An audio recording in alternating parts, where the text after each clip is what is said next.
This is meant to be an attempt to simplify the first 1,000 years of Jewish history, because I know that out there are many of us, including myself, who hear many different stories and we wonder, well, which story happened when?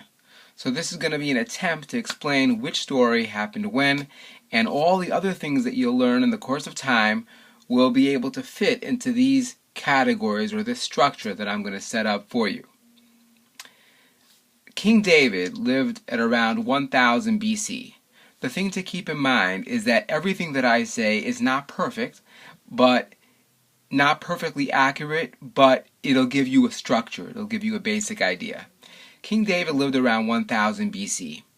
King Solomon came to power around 970 BC. So remember, we're going to be working our way down from 1000 BC all the way down to 0. So King Solomon comes to power at around 970 BC, and things were pretty peaceful for a while. But what people don't know is it wasn't only because King Solomon was wise and because he knew a lot and married many women. It was also because he was a very strong king, and believe it or not everyone appreciated how strong he was. In 930, around 930 BC, 40 years later, his son Rehoboam came to power, and his son made a mistake. Well, some people would say it's a mistake, because Rehoboam was asked by the people, please relax some of the taxes that your father Solomon, your father Shlomo gave us, because then we will be able to serve you better.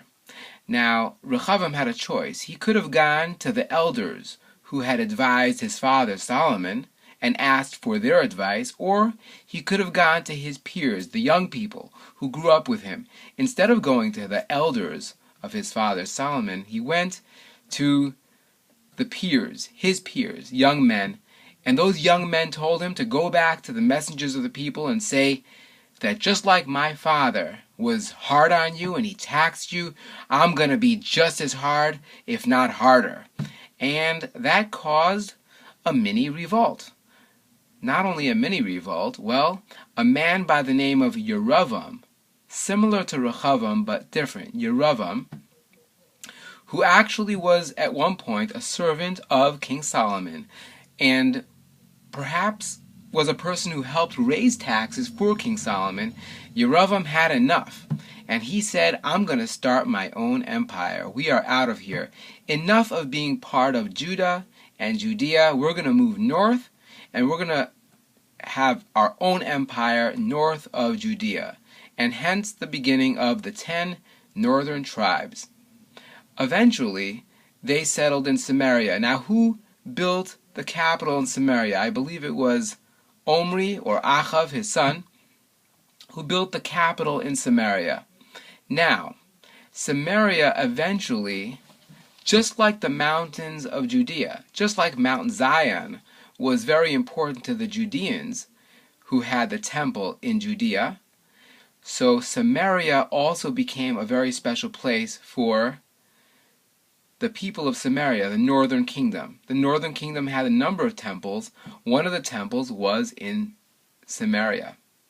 And today, on Har Gerizim, Mount Gerizim, the Samaritans still worship, because that mountain, Mount Gerizim, still has a significance to some people. There were a number of mountains we know of that had significance.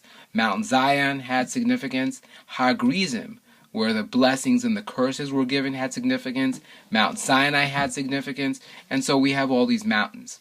Getting back to our order of the day, Achav came to power around 870 BC. Do you see what we're doing? We're moving down from 1000 BC to 970 BC, 930 BC, and now to 870 BC.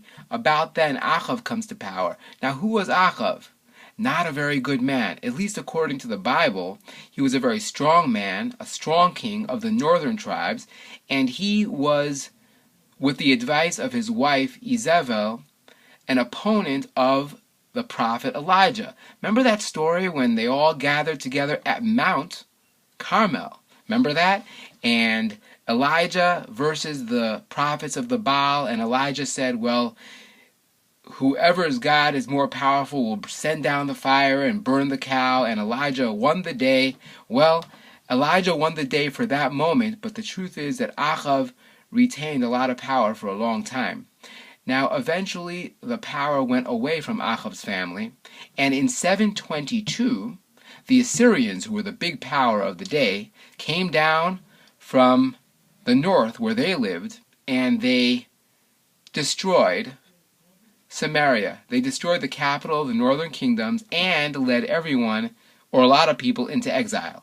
So 722, the northern chunk of Israel, or the northern chunk of Palestine, is broken away. And there are very few people there, or just not the most important people of the previous Israelite kingdom. Now, around that time in 730, south of Israel, south of the northern kingdom, there's another really important king. Have you ever heard of Chizkiah? 730 BC is around the time when Chizkiah lived. Now, why is Chizkiah so important? Because Chizkiah actually also ran into some problems with the king of Assyria, but the king of Assyria did not destroy Judea. He did not destroy Jerusalem at that time, and it seems that the Assyrians, well, let's just say they waited to cause a problem. They waited for a little while.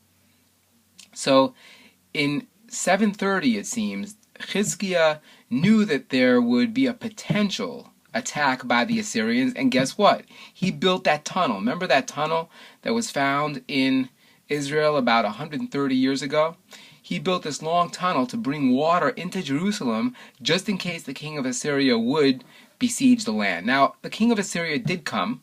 We don't know exactly what happened, but eventually, even though he besieged Jerusalem, but he turned around and went the other way. We don't know exactly why. It could be his army was plagued. It could be some other thing called him back home, but he went away. So Chizkiah was lucky. Now Chizkiah had a son, bad man.